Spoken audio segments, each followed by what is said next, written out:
রাজধানীর সরকারি শহীদ সোহরাওয়ার্দী কলেজে হামলা ও ভাঙচুর চালিয়েছে ন্যাশনাল মেডিকেলের সামনে আন্দোলন করা ঢাকার বিভিন্ন কলেজের শিক্ষার্থীরা। এ সময় কলেজে চলমান অনার্স প্রথম বর্ষের ইয়ার ফাইনাল পরীক্ষা স্থগিত করা হয়।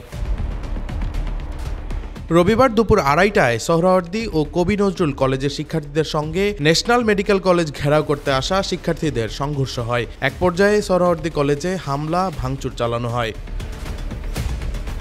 এর আগে দুপুর ২টায় দুপক্ষের মধ্যে সংঘর্ষ ও ধাওয়া পাল্টা ধাওয়া শুরু হয়। পরে কবি নজরুল ও সোহরাওয়ার্দী কলেজের শিক্ষার্থীরা পিছু হটলে অপর পক্ষের শিক্ষার্থীরা সোহরাওয়ার্দী কলেজে ঢুকে পড়ে। এ সময় কলেজে অনার্স প্রথম বর্ষের ইতিহাস বিভাগে পরীক্ষা চলছিল।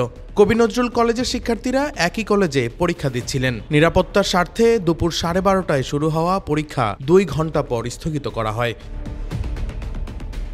এদিকে আন্দোলনরত শিক্ষার্থীরা কলেজে ঢুকে পড়ায় পরীক্ষার্থী ও সাধারণ শিক্ষার্থীরা অবরুদ্ধ হয়ে পড়েন। এ সময় কলেজের ভাইস প্রিন্সিপালের কক্ষসহ অধিকাংশ কক্ষে ভাঙচুর চালানো হয়। কলেজ প্রাঙ্গণে থাকা একটি প্রাইভেট কার, মাইক্রোবাস ও অ্যাম্বুলেন্স, 2টি মোটরসাইকেলও ভাঙচুর করা হয়। পরে শিক্ষকদের অনুরোধে কলেজ প্রাঙ্গণ ছাড়েন শিক্ষার্থীরা।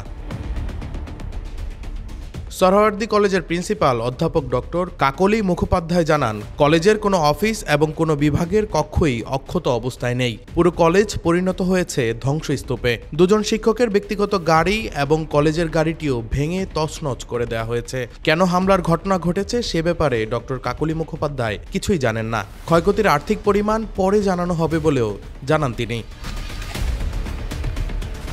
এর আগে রাজধানীর ন্যাশনাল মেডিকেল কলেজ হাসপাতালে ডাক্তার মাহবুবুর রহমান মোল্লা কলেজের অভিজিৎ হালদার নামে এক শিক্ষার্থীর মৃত্যুর ঘটনায় ভুল চিকিৎসা ও অনিয়মের অভিযোগ এনে হাসপাতালের প্রধান ফটকাটকে ভাঙচুর চালান শিক্ষার্থীরা।